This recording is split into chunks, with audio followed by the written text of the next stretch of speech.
जय श्री कृष्णा। आप सभी को परिवर्तनीय एकादशी की बहुत बहुत शुभकामनाएं।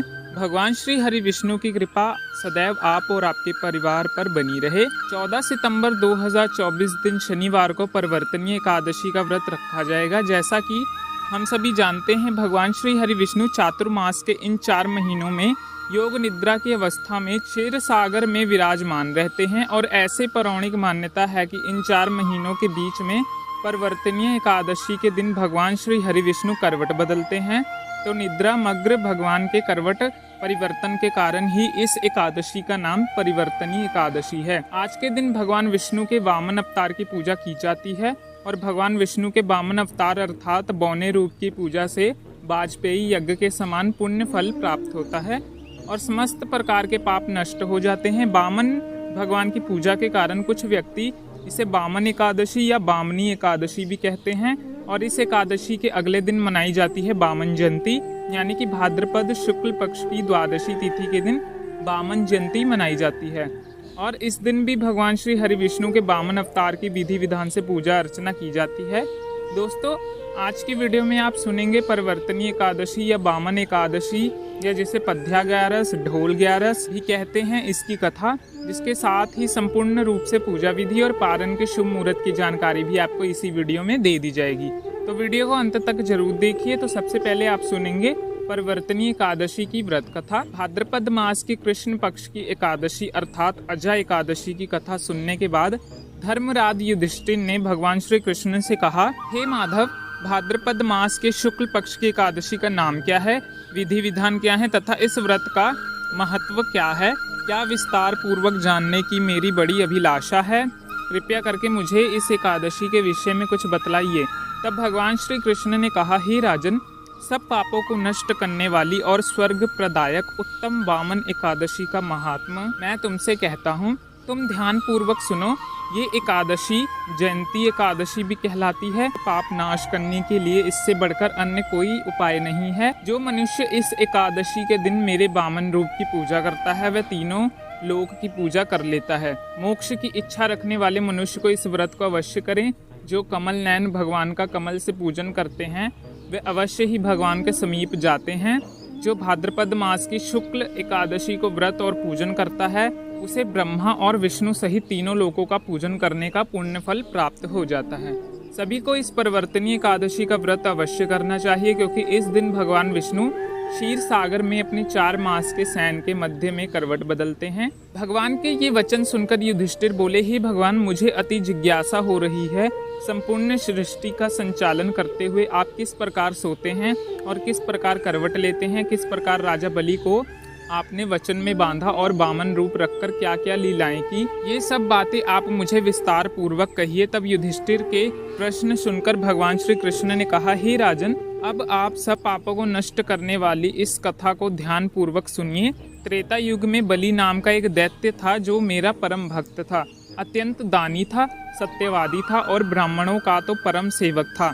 विविध प्रकार के वेद संतों से मेरा पूजन किया करता था और नित्य ही ब्राह्मणों का पूजन तथा यज्ञों का आयोजन किया करता था। इंद्र से द्वेष के कारण उसने इंद्रलोक तथा सभी देवताओं को जीत लिया। अब तो उसने देवलोक पर अपना अधिपति जमाकर सभी देवताओं को स्वर्ग से भगा दिया और संपूर्ण लोकों का स्वामी बन गया। आकाश, पताल और पृथ्वी लोक तीनों ही उसके अध्ययन हो गए। तब देव ऋषि, सोहित, इंद्रा आदि सब देवता भगवान के पास जाकर उनका पूजन और स्तुति करने लगे। उन्होंने राजा बलि के अत्याचारों से मुक्ति दिलाने के लिए भगवान से प्रार्थना की। तब भगवान ने 52 रूप धार करके अवतार लिया और राजा बलि से 3 पग भूमि मांगी और फिर अपने तेजस्वी रूप से राजा बलि को पताल लोक में भेज दिया। अब ये बातें सुनकर राजा युधिष्ठिर ने फिर से पूछा, हे जनार्दन, आपने वामन रूप धार करके उस महाबली दैत्य को किस प्रकार जीता? तब भगवान श्री कृष्ण बोले, मैंने वामन रूप धार कर बलि से 3 पग भूमि की याचना करते हुए कहा कि मुझे 3 पग भूमि दे दो और इससे तुम्हें तीनों लोक के दान का पुण्य फल प्राप्त हो जाएगा। तब राजा बलि ने उसको तुच्छ याचना समझकर मुझसे कहा कि 3 पग भूमि ये तो कुछ भी नहीं होती। मैंने उससे कहा कि ये 3 पग भूमि मेरे लिए 3 लोकों के समान है। मैंने उससे 3 पग भूमि देने का संकल्प लेकर अपने त्रिविक कर्म रूप को बढ़ाकर भूलोक में, पद भूवर लोक में पेट जनलोक में, हृदय यमलोक में, कंठ की स्थापना करके सत्यलोक में मुख, उसके ऊपर मस्तक स्थापित किया। सूर्य चंद्रमा आदि सब ग्रह, योग नक्षत्र, इंद्र आदि देवताओं और शेष आदि सब नाग गणों ने विविध प्रकार से वैद्य सूतकों से मेरी प्रार्थना की। 2 पग नापने के बाद मैंने राजा बलि का हाथ पकड़कर कहा, एक पग से पृथ्वी और दूसरे से स्वर्गलोक पूर्ण हो गए, अब तीसरा पैर कहाँ पर रखूं? तब राजा बलि ने अपना सिर झुका लिया और मैंने अपना पैर उसके मस्तक पर रख दिया। इससे मेरा वह भक्त पाताल को चला गया। उसकी विनती और नम्रता को देखकर मैंने कहा, हे बलि, मैं सदैव तुम्हारे निकट ही रहूंगा। विरोचन के पुत्र बलि के कहने पर वहां पर भाद्रपद शुक्ला परिवर्तनीय एकादशी के दिन बलि के आश्रम पर मेरी मूर्ति स्थापित हुई और दूसरे क्षीर सागर में शेषनाग की पीठ पर हुई थी। ये कथा सुनने के पश्चात भगवान श्री कृष्ण ने कहा, हे युधिष्ठिर, इस एकादशी को भगवान शयन करते हुए करवट लेते हैं, इसलिए त्रिलोकी के नाथ भगवान विष्णु का आज विशेष पूजन किया जाता है। उनके निमित्त तांबा, चांदी, चावल और दही का दान उचित है। रात्रि को जागरण अवश्य करना चाहिए और इस प्रकार व्रत करके वह सभी पापों से मुक्त होकर स्वर्गलोक को जाते हैं। उनका चंद्रमा के समान निर्मल यश संसार में फैलता है। जो पापों को नष्ट करने वाली इस कथा को पढ़ते अथवा सुनते हैं, उनको भी हजारों अश्वमेध यज्ञ का फल प्राप्त होता है। दशमी तिथि के दिन शुद्ध और सात्विक भोजन लेना चाहिए। शास्त्रों के अनुसार एक ही बार भोजन करना चाहिए, दशमी के दिन दोपहर के समय में। और अगर आप 2 बार भोजन करते भी हैं तो ये बात जरूर ध्यान रखें कि शाम को सूर्य अस्त होने के बाद भोजन आपको नहीं करना है। इससे पहले आप भोजन कर लीजिए। सूर्य अस्त होने के बाद अन्न और नमक का सेवन नहीं करना चाहिए। और एकादशी का व्रत करने वाले को दशमी तिथि से ही भूमि पर शयन करना चाहिए। ऐसा शास्त्रों का विधान है, तो अगर संभव हो तो भूमि पर शयन कीजिए, नहीं तो बिस्तर की शुद्धता का ध्यान अवश्य रखें। ब्रह्मचर्य का पूर्ण रूप से पालन करना चाहिए।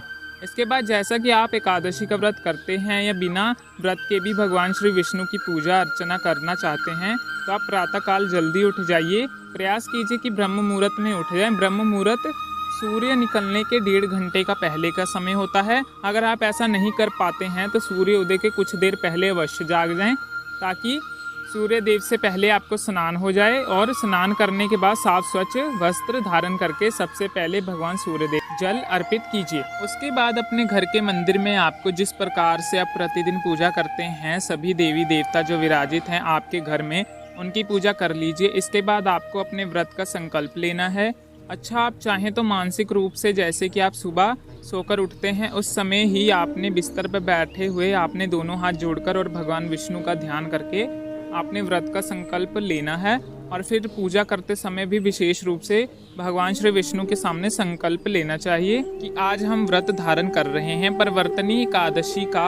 हे जगत के पालनहार, हे श्री हरि विष्णु, आपकी कृपा से मेरा ये व्रत निवेद्य पूर्वक हो, इस प्रकार से प्रार्थना करनी चाहिए। व्रत में जाने अनजाने कोई भी भूल चूक हो उसके लिए हमें क्षमा करना। इसके बाद विधि विधान से भगवान श्री हरि विष्णु की पूजा की जाती है। आप चाहे तो अलग से चौकी लगाकर कलश की स्थापना करके भी पूजा कर सकते हैं, या फिर घर के मंदिर में जहाँ पर भगवान श्री हरि विष्णु विराजित हैं वहीं पर आप उनकी पूजा कर सकते हैं। तो ये पूरी तरह से आपकी इच्छा पर निर्भर करता है।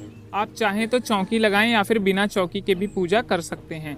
कोई ऐसा जरूरी नियम नहीं है कि भगवान श्री हरि विष्णु को चौकी पर ही स्थापित करके पूजा की जा सकती है। आप अपनी समर्थता के अनुसार भी भगवान श्री विष्णु की पूजा कर सकते हैं। अब भगवान श्री हरि विष्णु का अभिषेक आपने पंचामृत से कराना चाहिए, जैसे दूध, दही, घी, शक्कर आदि 5 चीज़ें मिलाकर पंचामृत से भगवान श्री विष्णु का अभिषेक कर लीजिए।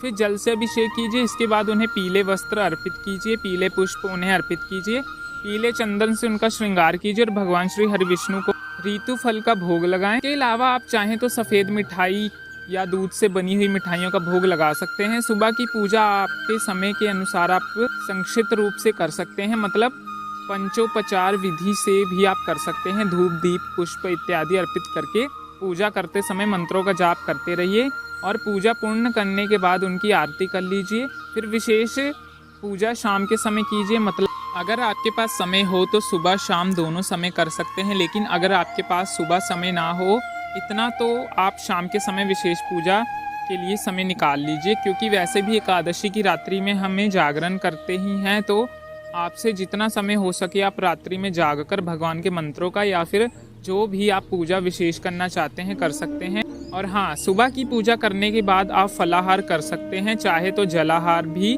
कर सकते हैं या फिर आप चाहें तो निर्जल भी व्रत धारण कर सकते हैं। वैसे अपने शारीरिक क्षमता का ध्यान रखते हुए आपको व्रत करना चाहिए और भगवान विष्णु को ये अवश्य ही बताएं कि आपने किस प्रकार से व्रत करना है। इस व्रत को आप फलाहार के द्वारा जैसे कि फल, जूस, रस, दूध इत्यादि लेकर मतलब फलाहार और जलाहार के द्वारा व्रत धारण कर सकते हैं। एकादशी के दिन शाम की पूजा बहुत विशेष होती है, मतलब शाम के समय सूर्य अस्त होने से पहले प्रदोष काल में आप प्रदोष काल से पहले स्नान कर लीजिए। इसके बाद अपने घर के मंदिर में शुद्ध घी का एक दीपक प्रज्वलित कीजिए और वहीं बैठकर भगवान श्री हरि विष्णु के मंत्रों का जाप कीजिए। इस समय आप भगवान श्री विष्णु के किसी भी मंत्र का जाप कर सकते हैं, चाहे तो ओम नमो भगवते वासुदेवाय इस मंत्र का जाप आप कर सकते हैं, ओम विष्णवे नमः, या अगर हो सके तो गुरु दक्षिणा ले रखी है मतलब कोई गुरु मंत्र है आपके पास तो गुरु मंत्र का अधिक से अधिक संख्या में जप कर सकते हैं। और हाँ, भागवत गीता का पाठ एकादशी के दिन जरूर करना चाहिए, जितना भी आपसे हो सके जरूर कीजिए। आप चाहे तो विष्णु सहस्त्र नाम का भी पाठ कर सकते हैं। अगर आप कर्ज से परेशान हैं, किसी भी प्रकार से बंधन से परेशान हैं, यूँ समझ लीजिए कि कर्म बंधन से परेशान है, तो आपको गजेंद्र मोक्ष का पाठ करना चाहिए। पूरे दिन पूरी रात्रि में हरे कृष्णा कृष्णा कृष्णा हरे हरे, हरे राम राम राम हरे हरे, ये मंत्र है। इस महामंत्र का जितना अधिक हो सके चलते फिरते उठते बैठते आप मन में स्मरण करते रहिए या फिर बोल बोल कर भी जप करते रहिए। अगर संभव हो तो एकादशी की रात्रि में अखंड दीपक प्रज्वलित करना चाहिए। ऐसी मान्यता है कि अखंड दीपक प्रज्वलित करने से एकादशी व्रत के दौरान जो भी हमसे जाने अनजाने गलतियां हो जाती हैं उनका प्रायश्चित हो जाता है और इस व्रत का संपूर्ण फल फिर हमें प्राप्त हो जाता है। इसलिए प्रयास कीजिए कि आप अखंड दीपक अवश्य प्रज्वलित करें, मतलब रात्रि में जरूर कर लीजिए। बहुत से भक्त हैं जो कि पूरे 24 घंटे का भी दीपक जलित करते हैं। अगर आप इतना नहीं कर पाते हैं तो शाम को मतलब रात्रि में जरूर जला दीजिए। अच्छा हाँ, एक चीज़ और, जैसे कि रात्रि जागरण का विधान शास्त्रों में बताया गया है, लेकिन अगर हम पूरी रात नहीं जग पाते हैं, जो कि किसी के लिए भी संभव नहीं हो पाता है, कुछ देर जागते हैं लेकिन फिर हमारी आंख लग जाती है, तो अगर हम अखंड दीपक प्रज्वलित करते हैं तो इससे हमारा रात्रि जागरण का भी फल प्राप्त हो जाता है।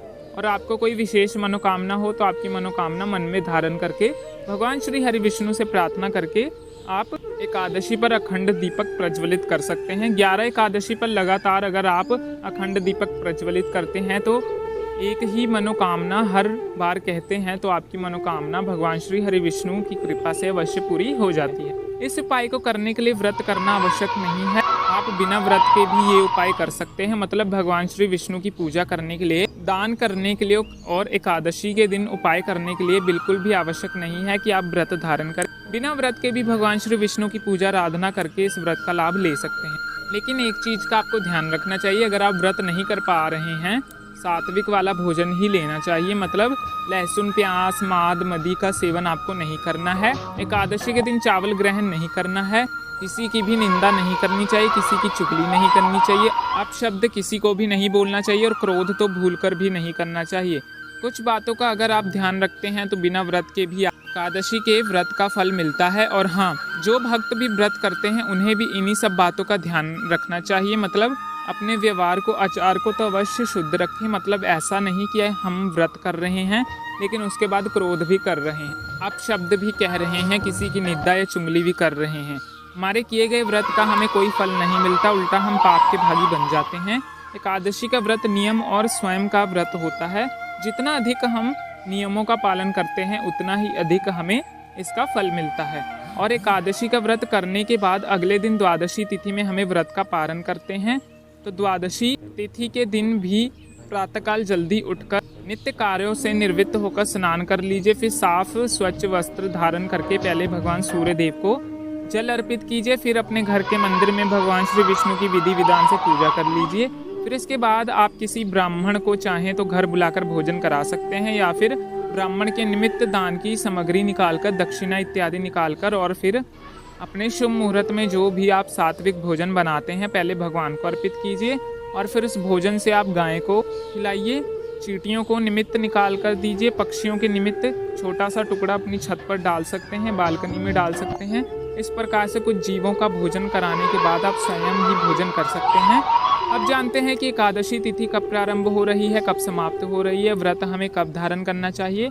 देखिए, एकादशी तिथि प्रारंभ हो जाएगी 13 सितंबर को रात्रि 10:30 पर और समाप्त होगी 14 सितंबर को रात्रि 8:41 पर।